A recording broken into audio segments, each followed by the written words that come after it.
Welcome to what is probably week 48 of Ring Talk. We've been away a couple of weeks, so scratching the head trying to remember. With myself, Martin Theobald, and with Steve Goodwin, freshly back from America. Talk about fresh. Canada. Talk about fresh. Well, back. Jet lagged. Yeah, well, I've been up since 2 a.m, so we're just trying to battle through today. So you've been touring around the States. And, and ended up obviously at the had a great time on having a break. Obviously at the end of it, we ended up at the Richard Commey fight at Dallas, which was great. So I went to the weigh-in on the Friday, and obviously the fight on the Saturday. Yeah, and what experience for it in terms of being there for Richard? Well, it's good because hopefully we'll be taking our own fighters to the US, and I've now got experience of. I dealt with Tom Dallas going over to fight on the Klitschko card, so I handled all of that, and obviously I've gone over to support Mickey, who manages Richard, and I've seen that side of things. So it's all part, and also made some contacts while I was there. Yeah. So it's also very important going forward that to make sure that when we take our fighters to America, that I've got the experience of knowing how to deal with it. You're versed in how they do things. Yeah. And so what was the fight like being ringside with Richard? Because Richard you've kind of had on your shows as a younger man. I think we covered it before with the friendship with Mickey. And yeah, the interesting thing, when we walked in to see Richard the first time, or the first time on the day, he went to all the family, like self, Livia, Trish and Josh, and he put his arms around us all and said, "This is where it all started." Oh, bless him. That's his exact words, and I thought that was really nice. Yeah, because I mean he's probably fought on, I don't know, 3, 4, 5 promoter shows over time. Yeah. But he remembered where it... Yeah, he fought on 3 of ours. Yeah. And he remembered that, and he was like Mickey, when he told Richard we were coming, he was like so amazed that we would do that and come. Excellent. But it was so good because we were part of developing. Mickey couldn't have got the contract he got without Richard have been the Commonwealth champion. Yeah. And it was us that worked through that process of enabling him to do that. And again, that's another experience of what I know, so that I can do this and know how to move fighters onto that. Yeah. I think so. It's all part of the learning curve for me as well. Yeah. Another highlight of the show, Teofilo Lopez. He's fantastic. He's not a very nice chappy though, apparently. In the people I spoke to in the because all the boxers were staying in the same hotel. I never met him, but people that had met him were not. There wasn't very good words about him. He looks like an arrogant bastard, but not one that I'd want to say out to his face, frankly, because he looks like he punches like a mule. But take that apart, he's a very, very, very talented fighter. We're saying, he reminds me of Naz. He's got that Nazish cockiness, brashness. Good to watch though. Yeah, good to watch. Great. And that left hook, and then the follow-up left hook that stayed at the face of the man's face afterwards.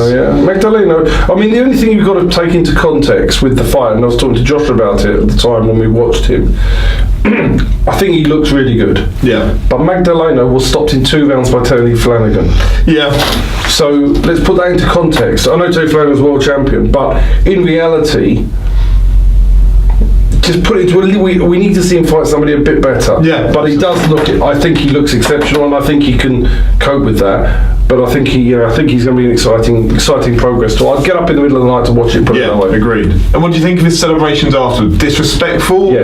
No. There obviously was some beef beforehand, but that's all part of it. You don't do that. He didn't at one point. He never went over to see the opponent, and he'd done that windmill thing when he was down, and I thought that was pretty appalling. Yeah. I don't think there's any room in boxing for that sort of behaviour. There's arrogance, there's flashiness, there's cockiness, but I think the ultimate thing is when a fight is over, you should show your opponent respect. Yeah. And what did you pick up from Top Rank's kind of production shows? Actually, don't answer that. I've just remembered we've got questions. Okay, I'll deal with that. So that's really, got a lot to say, but that's really interesting. So we'll go on to Goodwin Boxing. What's been going on in your absence? Because I know Kev's been working. I've been dealing with. I was going away, and the plan was not to do anything. Yeah.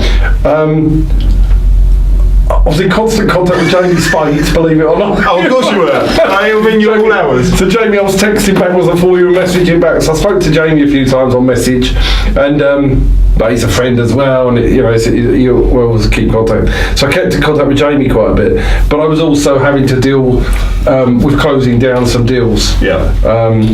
And the first one that we closed was the Okolie Wadi Camacho fight. Yeah.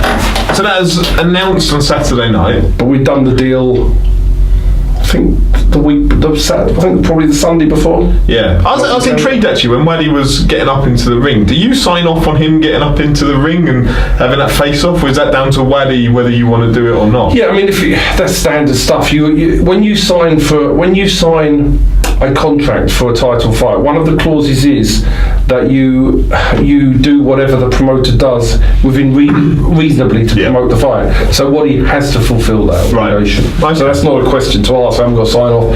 As long as there's nothing unreasonable in any promoter's request, then... I know Wadi's not a shy man. He wouldn't be bothered. No, you have to do that, their request. You have to do that. So I think you discussed it before. They made an offer. You turned down an offer. It dragged on a little bit, but... Yeah, so we had the two things running. They made an offer for Okolie, which wasn't enough. Yeah. So I said no, and because originally it was proposed for Saturday's fight, and we gave them until Christmas Eve to do the deal. So we had an offer for Okolie. That wasn't enough. I then said what I wanted for Chamberlain. They came back and said, we'll offer you this for Chamberlain, which is what I wanted. I accepted that offer. But as we were about to sign off on the offer, they dropped it by 30%. So that was canned. And Okolie then came back with a counter offer lower than the original offer. That you'd already turned down. So that was canned. That was just a no-go. So apart from that, the Chamberlain offer was done in time for Christmas Eve, because I was going to go to Dallas. So once I booked that was all off. So Matchroom then came back while I was in Canada and offer the original offer. So not the lower offer, the original offer. Yeah. But the original offer wasn't enough the first time. So again, it's a no. And then they then paid the money that I wanted. Yeah. So we got exactly what we wanted. Yeah, I mean, there's a couple of questions we got later on about that, which we'll come on to. Okay. So they paid what we wanted. If they had paid the money that we wanted, we'd have fought on Saturday. But at the end of the day, I'm quite happy. We're happy that it's March anyway. Yeah. And to address some of the criticisms, I have seen people say, Wadi's a bum. He's lost this. He's lost that. Mm-hmm. There are a lot of people that don't know what Wadi's been doing since he's been out of the spotlight, I think. Yes, the years back when he was on Prize Fighter and the fights with Tommy Simmons and people like that, but he's been rebuilding in the shadows gradually. He's been taking fights at his level, cementing his place, and then moving up again. And that's been what I've been doing. And full credit to Eddie Hearn. In an IFL interview yesterday, he did mention that. He said that I've done a great job with him, which I appreciate the nice comments. But it is true. We've built him back and given him the opportunities. He's had to get in the ring and do it. Yeah. That change to Terry Coulter was remoulded. And I sent him to Terry, didn't even know who Terry was, so I sorted his training out. That's why people don't realise that I'm doing a lot of things in the background for fighters, such as these things, to make it work. But he's had to get in the ring and win his fights. Yeah. And he's rebuilt a situation. Yes, look, let's be really honest. Okolie is favourite on paper. Yeah. A considerable favourite on paper. Wadi, though, is Commonwealth champion. And he will be getting his highest ever payday. So the bottom line is he's 33 years of age. He's now got an opportunity. He's now going to, whatever happens in this fight, he's going to be Commonwealth champion. He's going to fight for the British title. Who would have said that when I took Wadi on? Yeah. And you never know. But if he doesn't, he's been paid very well for the fight. And that's a risk and reward scenario. I'm not going to sit here and say, Wadi Camacho is a favourite to beat Linus Udofia. Of course he's not. Does he have a chance of winning? Yes, he does. But Okolie is a worthy favourite. But to say and insult him is totally unacceptable. And to be insulting Wadi is just pure ignorance. And it shows the ignoramuses that are out there sitting behind keyboards. Because if somebody who's doing all this insulting is watching, come on here and we'll have a perfectly good debate with you about boxers and you insulting them. And rather than do it behind the keyboard, more than happy to debate it. And if there's 2 or 3 people all come at the same time, we'll have a debate. Yeah. And I'm happy to do that because it's good for people to come out and talk about it rather than insult people behind the keyboard. Because I think they need a bit of enlightening as to what is rightfully what you say. What this man has done behind the scenes to rectify himself, he works so hard at it. He has trained so hard, and he's gone through a lot of things privately that have been very difficult for him at times. But he deserves this opportunity. Yeah. And that's my bottom line. And we've afforded him that opportunity, and he deserves it. So people that are going insulting him, it's disrespectful. But I think like anything else. I saw the other day while I was away, I thought it was totally off the subject, somebody insulted, because it's the Churchill, so Piers Morgan got yes, Good Morning Britain, right? The little gingerhead fire. Full credit to him, he went behind the camera and he argued his point. Yeah. So all I'm saying is, if somebody wants to insult him, come and debate it and we'll talk about it. Yeah. But yeah, Wadi, it's underlooked how good an amateur he was. He was an ABA champion. You're going back all those years, but great fighter. Like, he's had problems throughout his career, which seem to have all settled down somewhat. He's in a much better position than probably ever.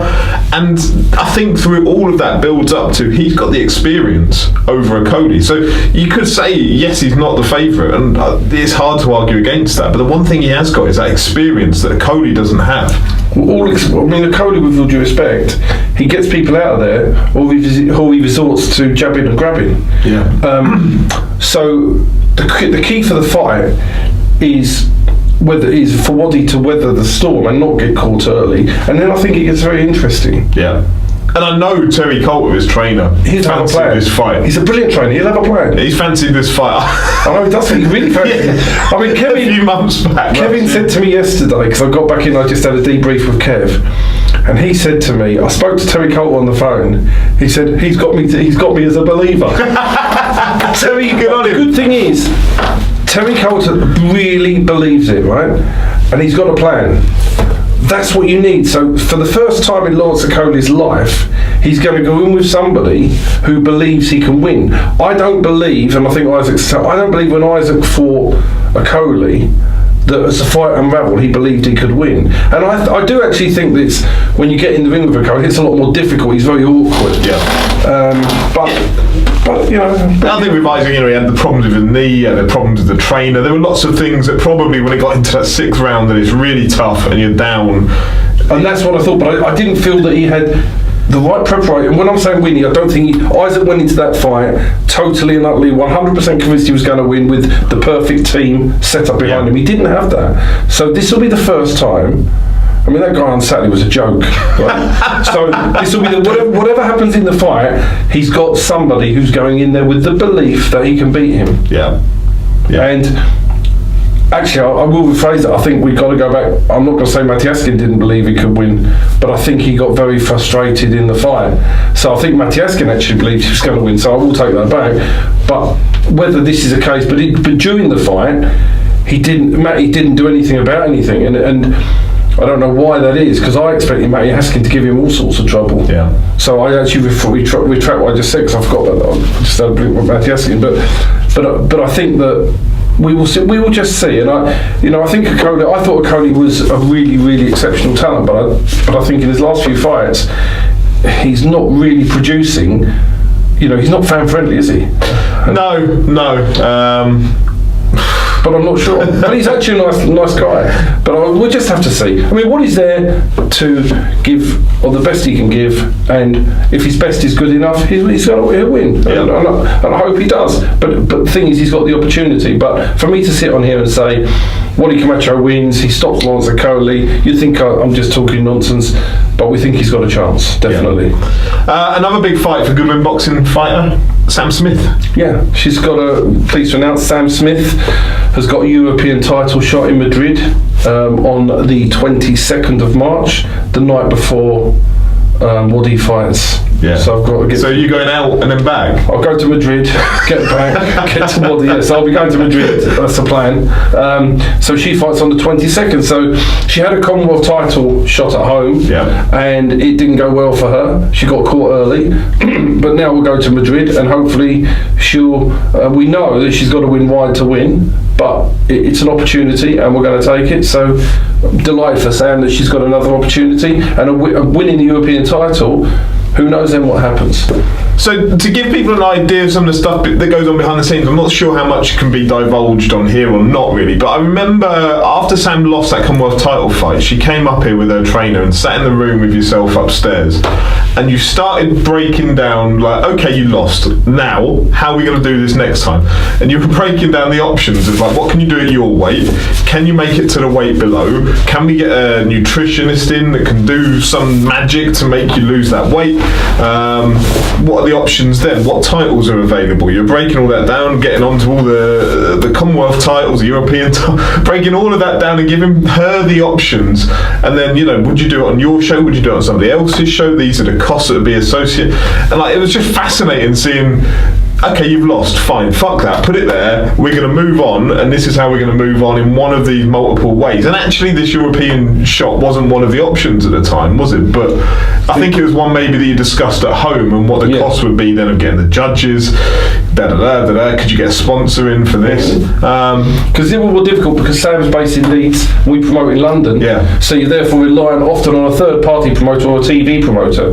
But that's my job. It's the same as I did with Wadi when he come to a rebuild, and Michael Rabablatson when we started off with him. You plan these, you sit there and plan these routes and create these opportunities, and that's why I often say, I think we've said before that boxers, we are one of the very few people that does this and sits and creates these things, and so she's got the benefit of that fight. And once again, like Wadi, she probably won't go there as paper favourite, but she has a chance. And we've got to, you know, at the end of the day, she's got. If she wins it, the doors will open. If she doesn't win, she's still fought for the European and Commonwealth title. So, from coming from the unlicensing. So, and she can win this. She has got a good chance to win this fight. So we'll have to see. I'm really pleased for her. She's a lovely lady, and you know, we'll be over there. I need to go because I've got to make sure that there's nothing. Everything is nothing untoward. I'm sure there won't be, but just to make sure. So I say it was a fascinating insight into how things go on in terms of. I'm sure it's all well and good taking a boxer who keeps winning and trying to move them forward, but that's actually easier. When they take that loss, it's then how do you not restart the career, but reopen doors that don't look open to. I'm sure for Sam, she was devastated after that loss at your call, but actually giving her that hope and that belief that it's not all over. There are other things that we can do. And that's what we believe that we do makes the difference, because if somebody loses, they need more help, and you want to build them back to sorry. When Wadi lost to Isaac Chamberlain, it was a rebuild back, and you know, and the same conversation will be with Arfan Iqbal, who lost to Wadi. When he's ready to come back, we'll have the same discussion with him and building back correctly, and that's really what it's about. It's about how to rebuild somebody after loss. It's a lot easier when somebody keeps winning. But when Wadi lost to Isaac Chamberlain, I'm sure you could have got incredible odds on Wadi fighting for the British title a few years later. And being a Commonwealth champion. He just lost the Southern Area to Isaac. So it's amazing. And yes, they can say, well, but Wadi isn't. Whatever you say, Wadi is not the same fighter that fought Isaac Chamberlain. He's a different fighter. So, you know, he's not. So people go, no, he lost to Isaac. And you've got somebody for Craig Kennedy. Craig Kennedy's cheerleaders. Oh, he beat Wadi Camacho twice. Why hasn't he got the chance? Well, it's really simple. Because nobody's got Craig Kennedy a Commonwealth title. So he doesn't have anything. He's worth nothing as in terms of the marketplace. So he hasn't got it because nobody has navigated him through to a British eliminator and the Commonwealth title. Nobody's navigated him. So that's how it is.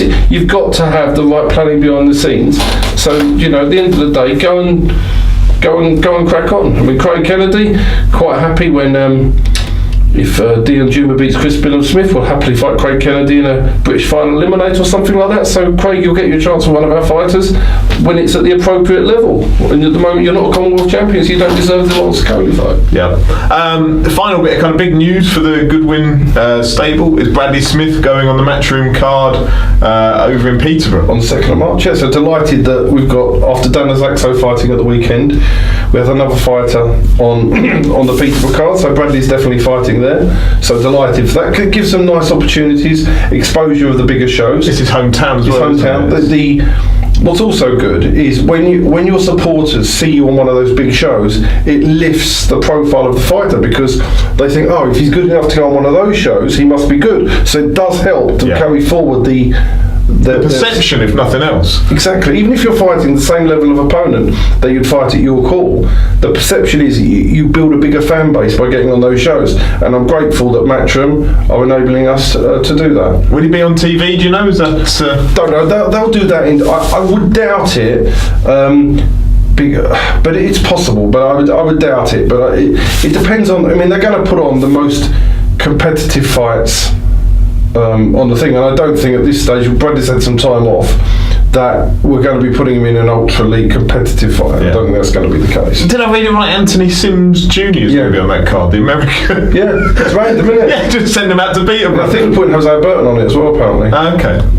So we haven't got any. Their talent pool isn't that deep at the moment, so they're going to have to juggle these about. It's not like 2 years ago. Yeah. And Dan Zaxo fought at the weekend.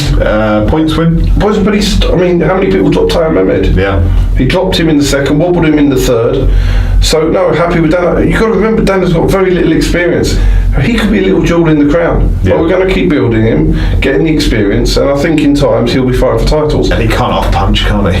I mean, he's always got that, but he just needs to develop his skill set, and he's doing really well, really well. So delighted with him, and Barry O'Connell's doing a brilliant job with him.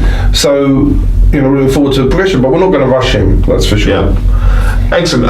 So I think that's it. You've got a few fighters, few names that are going through the process. That's got about.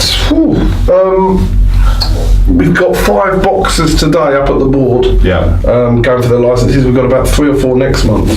So we're signing people, but we're just delaying announcements for the same reasons I said last week. And given that we're into February now, let's quickly touch upon March as well, given that it's our first week back and you've got those shows, 4 shows in March?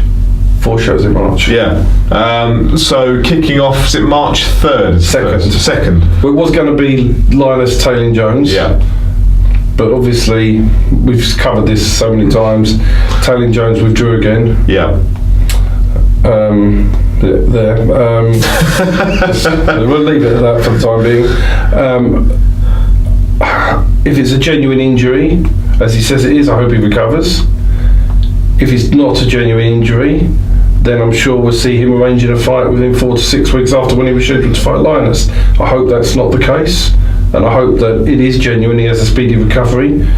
But I hope that I don't see another fight arranged for him in the near future. It would be disappointing. Then we'll be very disappointed that he's held somebody's career up for 6 months, if that's the case. I hope it's a former, that he is really injured, and if that is true, then obviously we wish him a speedy recovery, and I hope he gets back into the swing of things. Yeah. So March 2nd still goes ahead. Miles Shinkwin heads atop the bill against Kirk Garvey for the English title. Yeah, it's a good fight, that. Cracking fight. Linus at the moment is having to. I'll discuss more about that. Shuffle the pack. Next week should be in a position to let everybody know what's happening with Linus. So that's a headline for March 2nd. Yes. That's also, is that the one with Liam Dillon, Dave Birmingham? That's on the 9th. That's on the 9th. Okay, let's go on to the 9th. You've got Sean Robinson, Joshua Ejik-Povey. Yeah.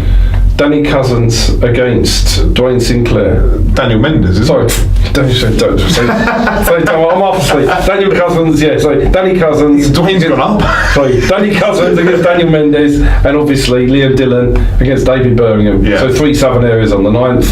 And the 16th, Kay Prospere, Samuel Mason, and Duane Sinclair, Jordan Joseph Fight Cup final. Yeah, I look forward to that fight, because Jordan, let's be honest, has underperformed in the opportunities he's had. The Joshua Boazzi fight, which was probably a step too far for where he was. The Ultimate Boxer, he didn't really do himself justice.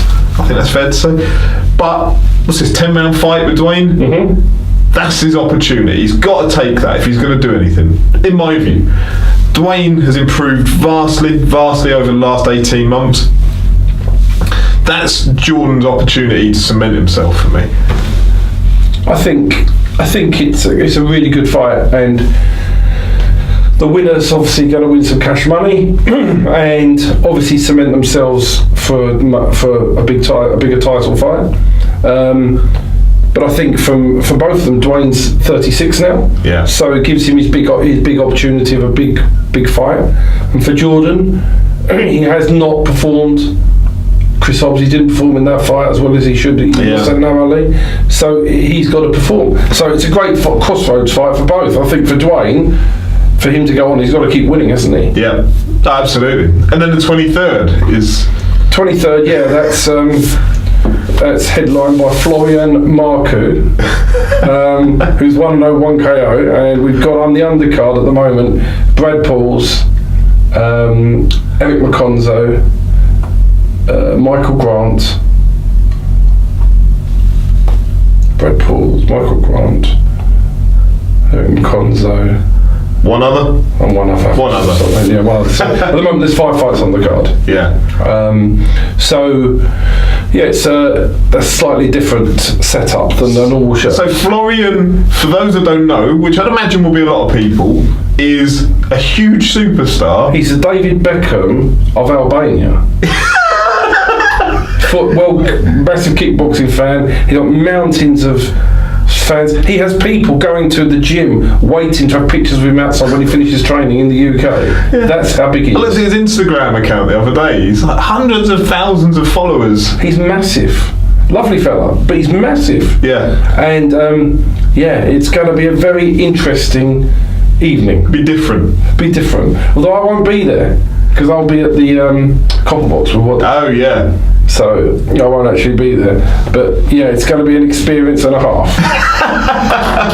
So I think that touched on all of the March dates. Tickets available at apart from the 23rd, which is already sold out.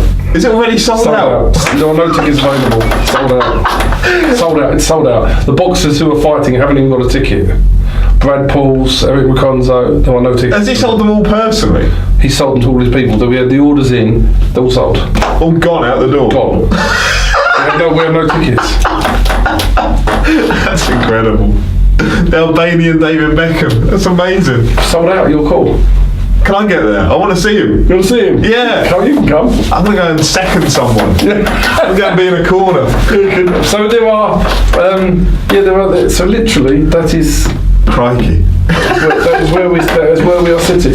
Oh, John Palata's the other one. Oh yeah. John Palata. So it's we can go and second bread, can't you? Yeah, I might do. I won't be careful. But that will be So basically, there are no tickets available for that. But it's sold out. We could have sold it twice over. If we haven't got a 2,000 arena. If we did, we'd have it there. Yeah. That's amazing. And then all the other ones, tickets are available. Yeah, although it's pretty much the second is pretty much sold out now, and so there are tickets available, but we really are. I mean, ringside is virtually gone on the second. There's about 10 or 15 left. Yeah. So it's good. Ticket sales are going very well for these events. So contact the fighters or go to myfighttickets.com. myfighttickets.com. I think iBoxing tickets. It's not that anymore. myfighttickets.com. Yeah. Excellent. Right, so we're going to move on to questions. We have so many questions. This is what happens when you go away for 2 weeks. So I'm not going to have a chance to do all of them because you have to be somewhere not too long. So apologies if I don't read out your question. It's nothing personal. It's just that I'm going to have to filter some out. I'll try and be brief. So, Paul Oldtime. All right, we'll start here. How many chances do you think a belt holder should be given when pulling out of fights before being stripped? He hasn't given any examples. We're not going to give any names. Well, I think in that example, we can discuss that example. The Taylor Jones example, if he hadn't vacated, I would have fully expected him to have been stripped. Right. So it's like something where he vacated. So they'll say, we vacated to let Linus move on. That's the spiel, but the reality is I would have fully expected him to have been stripped for this. Yeah. Okay. So I would imagine 1, yes, fine. 2, you've got to be pulled on this. I think that's fair. Yeah. Apologies, Daniel Smith, because he's asked, hope you enjoyed your holiday. As a manager and promoter as well as fan, what was your view on Teofilo Lopez celebrations? Covered that. I'm all for celebrating, but when does it go too far? And that was too far. Anthony Ridley, from a manager's perspective, what does Steve think of Eddie Hearn's overhyping of his fighters? Does Hearn go overboard too early and damage the fighter in the long run? For example, fans demanding fights the fighter isn't ready for just too much. So I think if you look at the examples of Lewis Ritson and Ted Cheeseman... I don't know if it's Eddie Hearn. I think we've got to look at here. Eddie Hearn has a product to deliver to Sky. Yeah. So it's got ticket sales going very well for these events. The contact the fighters or go to myfighttickets.com. Yeah. when you are struggling with talent, and I think that there's a little bit of a struggle with talent at the moment. He will be being told by Sky Sports that he has to deliver these fighters earlier. And the chances are, from what I understand, his contract will likely include provisions that you will put on a European or a Commonwealth or a world title fight, X number per show per year. I've no idea, but it's likely. Yeah, I've no idea, but the bottom line is, I think you're then pushed to putting fighters in to fights that you otherwise maybe wouldn't. But he's under pressure like any other promoter. They will be making big demands on him, and you even had the fact where Adam Smith said that the show wasn't good enough at the weekend. So I think you've got a situation where that's Eddie Hearn has to do that to build up the fighters, but then the negative is they're going in deeper earlier, and whether that's the right thing or not is a different argument. I felt when I had Frank Buglioni with him, we had a situation where we had total control of the opponents. That's why we turned down Burnley, wasn't the right money, etc. And in the end, we faced Callum Johnson, but he was the mandatory, so we had to deal with the mandatory. But if we'd chosen not to defend against Callum Johnson, we would have been able to pick somebody internationally, which is a different argument, which would have probably been my favourite option, but Frank wanted to win the Lonsdale belt. That was covered in our contractual agreement. So again, if your contractual agreement doesn't do that, you may have a situation where you're taking those fights, or maybe the managers of those fighters, but it's Tony Sims, who has to work with Matchroom anyway, so all under the same boat, feel they've got a chance and they push earlier. So I think you're getting a situation where they're not able to build their fighters, and I think the same can be happening with Frank Warren as well. They're not able to build their fighters like they used to. They have to throw them in earlier to create the content. Yeah, I think it's a difficult balance when you look at Ted Cheeseman. Like, he's just won the British title, so in my view, I would say you go and defend that British title at least once. I totally agree. That Sergio Garcia, they must have known that he was an animal, a freak of nature in how fit he was, how strong he was. Well, somebody hasn't done their homework, right? So yeah, Ted didn't need that fight on Saturday. That's not Eddie Hearn's job. Eddie Hearn's job as a promoter is to sell the fight. So let's get this clear. Eddie Hearn's job, I don't have no problem with Eddie Hearn at all on this. It's up, but Ted Cheeseman's manager, I think, is Tony Sims. I don't know. But it's up to his manager to make the decision. But if you in-house do everything in-house, which obviously Tony Sims is a brilliant trainer, but when it's all in-house like that, you've got nobody like me sitting on the outside going, no. You know what I'm saying? Yeah. And there's an advantage of being in-house because you get, I understand why they do it, but there's an argument for having somebody like me saying that, where we'll sit and look at that. No, that really doesn't make any sense. We'll have a soft British and we'll go down the international route. But obviously, they've all got to supply this product, and sometimes. Yeah, I mean, well done to Cheeseman for taking that fight because 23 years of age. Yeah, taking that punishment. I mean, as fans. Yeah, we're guilty of wanting fighters pushed. No, you've got to give him. You've got to give him. He's not doing an anti-yard, is he? So he's doing. I can't give Ted Cheeseman any higher credit. And again, the question was though, do we think that fighters are going, are going too early or whatever it was? And that was what the question is. And the argument is that I believe yes, but I don't blame Eddie Hearn. You've got to say the buck stops with the manager at that. All right. Yesins on Twitter. How comes UK prospects have lower KO percentages than prospects in the US? Okay, right. I know he's going to ask it on both podcasts, but you don't need to answer it on both podcasts. But I'm going to answer the question. You can blame or credit, and I will credit the British Boxing Board of Control. Yeah. In the British Boxing Board of Control, if you get a kid that's useless and gets stopped all the time, they will withhold his licence. And if you get a kid from abroad that continues to get stopped, they will tend to stop them coming in. So it means that unless you're somebody exceptional, like an Anthony Yard who's got blistering power, your knockout ratios would not be that high. In America, you can get a fighter who's totally useless, or Mexico, who might have lost 7 fights by knockout. They stage club shows, and lots of states will just allow them to carry on getting knocked out. So in America, there is no quality control. So it's very easy to take a fighter to America and build them up knockout. Yeah. You can't do that because the British Boxing Board of Control will not allow that product to be served up to the public. And also, I know they've turned away fighters for you guys, quite often, that, you know, when you go to apply for the fight, they say no. I don't necessarily always agree with them. Yeah. But you respect their opinion. You know they're trying to do the right thing. But it is a bit more difficult when you get, say, a fighter who is, say, 11-0 with 4 KOs. It's a much harder sell to the networks. Yeah. Because they're going to say, whereas if he's 9-0 with 8 KOs, he's a much more, you can go to someone like an Eddie Hearn and go, it looks a better product for Sky. Yeah. So it does make it more difficult to transform them into the TV move, you know what I mean? So you've got to either have that power, but often you are going to get, you've got some fighters who've got that power, but if you haven't got that unbelievable power, you're going to find that your knockout ratio is lower. But in America, it's very easy to get a higher percentage. So I'm afraid it's down to the different systems. Bearing in mind, also in America, you have different commissions in different states. Yep. And if you want an easy touch, you just fight in a certain state. Yeah. Alright. Quick mention for Lee at last start. Did you get the original offer from Matchroom on the Wadi fight? If so, well done for standing by him. Thank you. This was the question I was alluding to earlier and said about Wadi from John Bailey. If Wadi wins, will it be an instant rematch, and does Eddie gain any promotional rights on him? No rematch clause. No promotional rights. No options. No options.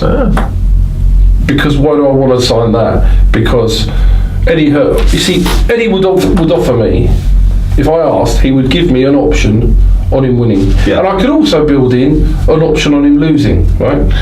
I could take different money and take an option on a rebuild back. But from Wadi's point of view, we're not really bothered about that. If he loses, he's had his opportunity, right?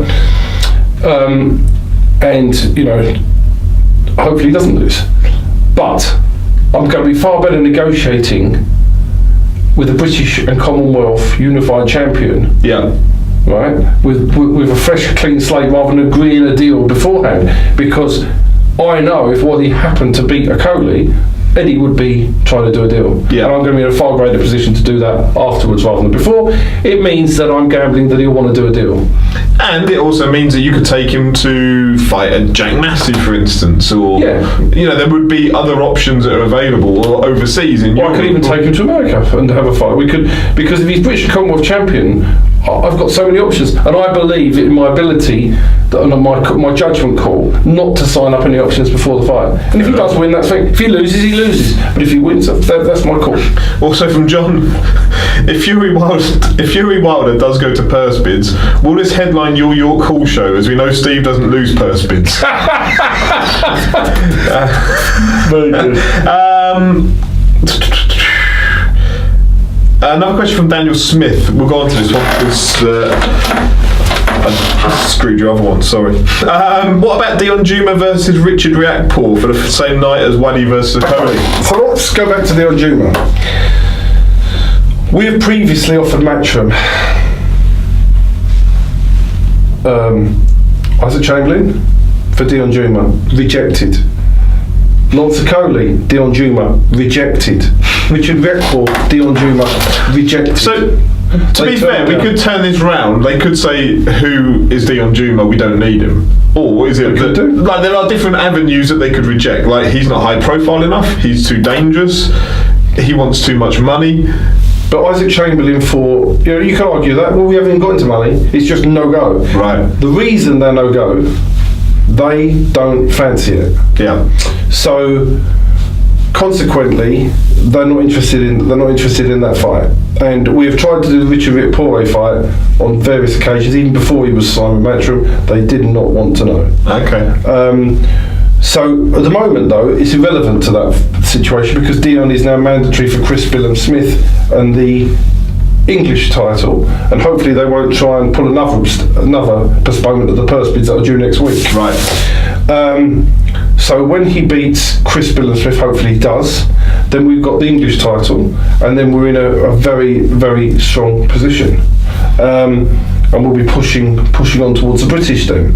And we'll fight anybody. Absolutely anybody. We'll fight anybody. I saw him turn up at that Okolie workout. He's fed up with them. He's fed up. And then Okolie's answer to that was, who are you? You don't want him. You don't want him because you perceive Dillon, whether he's right or wrong, you perceive Dillon to be a much tougher test. So you think, I don't need you, who are you, and this sort of stuff. So to clarify, Okolie does know who Dillon is. They 100% know who Dillon is. But it wouldn't be, put it this way, I'm very confident that if I'd done a deal with Eddie and said, if Dillon beats Wadi, if Lawrence beats Wadi, I want Dillon Jr. included in a fight, this deal wouldn't have got done. Right. I'm convinced. So there will be one day when they will have to fight him, but at the moment they don't want to fight him. But he's got to get past Chris Smith, and that's no gimme. Yeah. Question from Dumps on Twitter. How you doing? I hope you're well. The biggest looter and supporting person out there. Love it.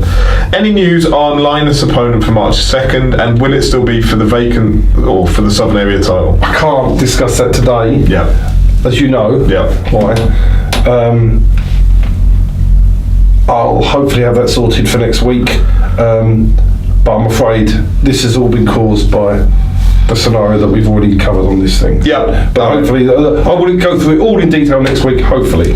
Ramez Mahmood, the mathematician. Is that the one? Yeah, I think he is. Yeah, I've got it right. Lovely guy. He'll be moving towards titles this year. He will, yeah. Well, I spoke to Mickey about him when we were away. We're going to work together with him to get him. Okay. He'll win. He'll walk through a Southern Area, but no doubt about that. How devastating did Richie's right hand from the first knockdown look from ringside? Still buzzing. Hope you had a great holiday. It was a great holiday, and it was the fantastic end to the holiday. Richie's got massive power. Do you know that guy that he beat the guy who beat Lomachenko as an amateur? That's a long chain of events. Yeah, but that was his claim to fame. But I thought the opponent, he had this really good reputation. I thought he looked small at the weigh-in. I told you, I thought he looked small in the ring. I thought he looked just very small, and I thought when I saw him, I thought he's not going to stand up to this. And I just think Richie weighed in. Do you know what he weighed in on the day? No. 10 stone, 13 pounds. Okay. He went into the ring out. So he's weighed 9 stone 9. Yeah. Then they have a £10 rehydration clause, 10 stone 5. Yeah. And he came to the ring at 10.13. Wow. And the other guy, he would have come into the ring at about 10 stone 2. Yeah. So it was a perfect opponent for him. But he looked devastating, and he does punch hard, and he'll always have that power to unsettle the big fighters. So we might see him in Lomachenko. You never know, but I mean, that's a crack. As long as he gets well paid, and he give him a go. I actually believe. I believe he'll give Lomachenko some problems. Definitely give him problems. I'm not saying he's going to beat Lomachenko, because that's crazy thing to say. Because I think Lomachenko's phenomenal, but he will give him problems. Yeah.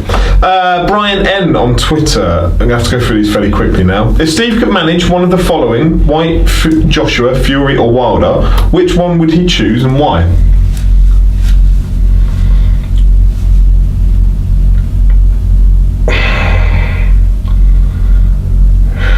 Probably have to be Joshua. I was just in my head then. I was thinking White is already doing it himself, and you'd have nightmares with him because he'd be very steadfast in his opinions. Not that's a bad thing, but giving it and you see, Wilder Dillon has a real top. He's got a good setup because he's got a very, very, very, very, very good sports lawyer. Yeah, and therefore, I think his setup is right. He's getting good advice. He's got his setup right. And also, Dillon's got that base level understanding of coming from grafting on the smalls all the way through, which is fantastic. So when you say would you do it, I think it's all a question. If you said, but I think Joshua primarily because I would just want to do these fights. I would want these fights because I believe that with Fury and everything in Wilder, I think that takes care of itself.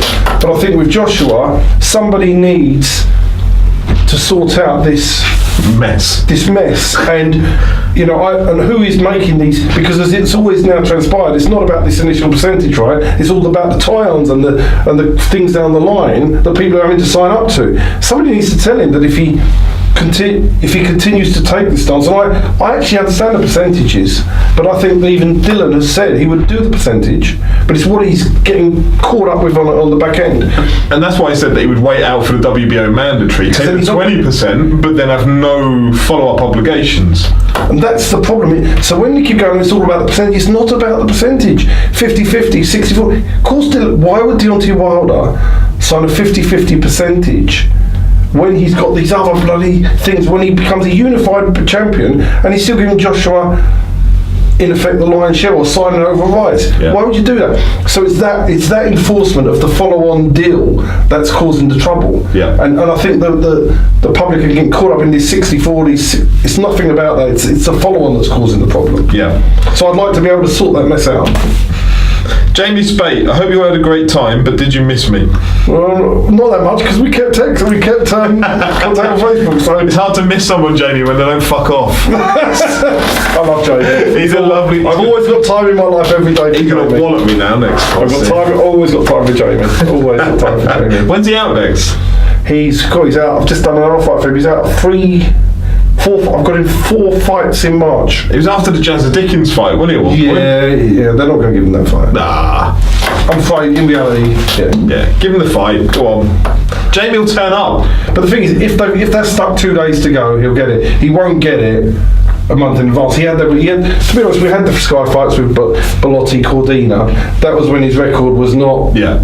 But now he's, journeyman route, gone down the journeyman route. He'd have to go and get a load of wins back to back to go. Yeah, but he's the kind of man that if they did ring up 2 days before, he'll do it. He'd be on weight and he'd turn up. And that's where he'll get a fight like that, is when it's short notice and he'll get it, but he won't get it months in advance. So, and there may be that case. That's when he get it. Good luck if he can get it. But also with Jamie, if they said Okolie needs an opponent next week, he'd turn up. He'd bring his wraps and But I also know what they're gonna book in. They're not going to give that fight and name 3 weeks out Jamie as his opponent, because the public will turn around and slate Eddie Hearn for that. Yeah. Martin Gauci, when will we see Kevin Campion in the ring? He's been in training camp for about 4 months solid, and I think he's ready for his big chance. He's talking about fighting. Is he? He helped train me for one of my white collars. I'll return the favour. He's thinking about fighting. He wants to fight. He said if he fights, he wants to fight Mark Little. He said, one more he wants to go with Mark Little. He said, someone like Mark Little would like to fight. Just go in the ring and have the experience of fighting him. Is he fucking serious? Yes. One warm up and in with a fight against somebody decent. Are you taking the piss? No. I have to text him after this. I don't know if I believe you or not. No. Kevin Campion could be a professional boxer. He's 33. I don't believe you're being serious. He's 33. He's going to do a couple of amateurs first. You're taking the piss. I'm not. Where am I up to? Bear with me. You've thrown me now with your Kevin Campion getting with Mark Little talk. He's not a bad boxer, Kevin, I'm sure he's not, but I don't want to see him in a professional ring. UK Boxing 1. Steve's thoughts on the current boxing scene in the southwest. It's pretty quiet at the moment, which leads on to me to say, if we as a town, and I know where he's from, I won't say it. Where is he from? Give me somewhere he's near to. He's very near to brackets inside of Swindon. If we as a town don't have a local fighter to engage with or support with, how on earth does boxing grow in that area? We'd love to see Steve bring a show here. So you've got Mark Nielsen doing shows, haven't you? Yeah, the problem I have in that area, I don't manage many. It only makes sense for me to build, and I've got. I'll tell you, there's news about an area we're going to in a minute. There's only a sense of us going to an area if I've got my own fighters there. And it becomes. I don't want to start building an area for somebody else's fighters. So you used to have Todd Roberts and Lawrence Bennett down that way, didn't you? But Todd's not fighting. And Lawrence is retired. Phil Williams is boxing, but he's boxing on the road. So there is nobody in that area to hang a show around or to develop one of these concepts. But the good news is we've found a venue for Brad Pauls. Okay. Well, no, we haven't. Brad has, and I've got to speak to him this week, and we're going to go down there and see whether. And the plan is to do a show down there. Down Cornwall way, presumably, or Newquay, and to do my home fight. Is that going to be on the beach? Somewhere near the beach. So it'll be a nice little trip down for everybody. But yeah, the plan is to do a fight. So we're looking to do a show down there. Darren Townley will be on the undercard, and then maybe one or two others. So we're Jamie Speight could fight down there. So it's all. Yeah, we're looking to do a show down there. It'll be the first professional boxing show in Newquay, but that will be built around Brad. Okay. That's what it's about. So. Oh, excellent, because he's been wanting to do that for a while, hasn't he? But he's been trying to find a venue, but he thinks he's found one, so that's going to be suitable and holds enough people. So we just got to go down and check it out. So we're working on that. But unfortunately, Mark Nielsen is doing a show there. But I understand him when I spoke to Keith Mayo, he done his brains promoting there. Yeah. Because what he said was he was having fighters on who weren't doing ticket sales and weren't covering the costs, and you have no control. So if it's an area where, and especially if you don't manage these fighters, you've got no real control over them. You'll call if you notice our shows. As you know, Kevin, we turned down so many people wanting to fight on the March shows. Yep. We tend to put our own fighters on. Reg Davis, Mickey Amu, occasionally Alec Wilkie. That's it. That and Robert Lloyd Taylor on an odd occasion, but we've had to turn down this. But primarily it's Mickey Amu fighters that come on unconditionally, and Reg Davis unconditionally. They're the only two external managers that come on our shows unconditionally. Yeah. So down in, you've also got the trifecta thing that Paddy Fitzpatrick set up, didn't you? But they seem to have merged into almost now with Mark Nielsen. What does that tell you? It wasn't working. Yeah. Yeah. I mean, I think it didn't help Luke Watkins moved on to bigger and better things, didn't he? Which then left Ryan Martin and I can't remember the fella's name. But if it was working well, it would have stayed as it was. Yeah. And it seems to be an area that's very difficult. And if we've got no control of the fighters, which we will never have in that area, we'd rather concentrate on the area where we can build. And then when we get a fighter from a location, if he's big enough, we might be able to build shows around that fighter. Yeah. All right, final one, because we're short on time, and I apologise once again to everybody that I haven't asked the question of. Lead Right on Twitter. What can UK promoters learn from last weekend's Top Rank show? Okay. The first thing is, I was really shocked because, I'm just being honest, that when Eddie went into America, he said that they're not used to the level of production of the UK. Yeah. But it's better. In America? It's better in America than the production of that show on Saturday was far better than anything I've seen in the UK. And I'm just being honest, the interviews were clearer in the ring. They had somebody in the crowd interviewing all the celebrities in the crowd that was in between the fights. So in between the fights with the TV, there were things going on. And you were saying on the screens in the stadium, you could tweet your picture or whatever, and they would be putting up the pictures in the venue. Just things you could interact with when you were there. There was interaction going on the whole time in the crowd, competitions, celebrities on the screens. So you didn't have these lulls. Yeah. And the sound system was as good, if not better. Yeah. The lighting was as good as ours.